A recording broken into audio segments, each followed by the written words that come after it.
Tanya here again.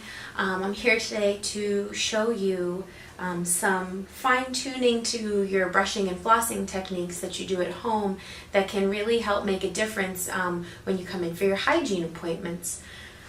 We'll start with brushing.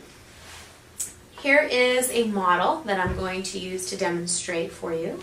And here's the electric toothbrush, which most of you use at home and are familiar with. So the bad habit that a lot of people tend to get into when they're brushing their teeth is holding a toothbrush flat against a gum surface and a tooth surface. Now, if you're holding the toothbrush flat, it is going to clean your teeth okay, and it's going to clean the tops of your gums okay. But what it's actually missing is a very important piece called the cervical margin here.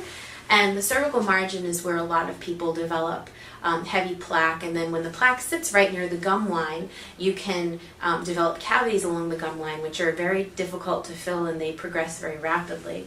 So a fine technique that you can use instead of holding it flat is just giving the brush a tip towards your gum tissue at about a 45-degree angle, and then just go along the margins and sweep down towards the teeth.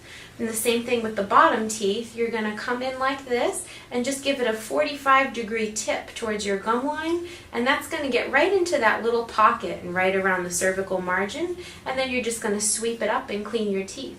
It provides a more healthy cleaning for your gum tissue, so your gums won't have that red inflamed look around the gum line, and it just removes more plaque and helps the mouth be a lot healthier. And the other technique that I wanted to show you today is for flossing. A lot of people, I'm going to separate the mouth here for a minute so you can get a better look. Just a regular piece of floss. Now, every tooth has what we call a little interproximal space here, or a triangle of gum tissue that fills in that tooth. Let me hold that up a little bit better so you can see it. And that triangle of gum tissue is very important, because if it's not flossed properly, it can be very inflamed and very painful, and doesn't look so pretty either. So the first part you need to do when you're flossing your teeth, and I'll show you on a back tooth just because you can see it better. You want to hear the little snap, which is you just heard right now. Now that snap is great because that's what's cleaning the contact spot between your teeth.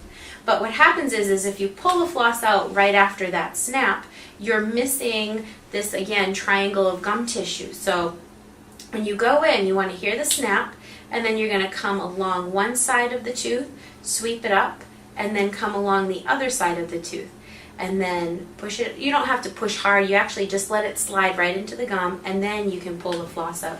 So that way you've cleaned the contact point between the teeth, and then you've gone a little bit further and actually cleaned out that little space between the gum and the tooth. That's going to, again, help for better periodontal health, better bone health, and better gum health.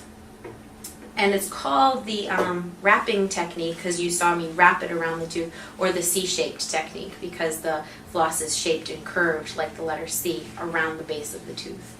So that's my advice for some fine-tuning of your techniques for brushing and flossing at home. I hope this helps, and have a great time.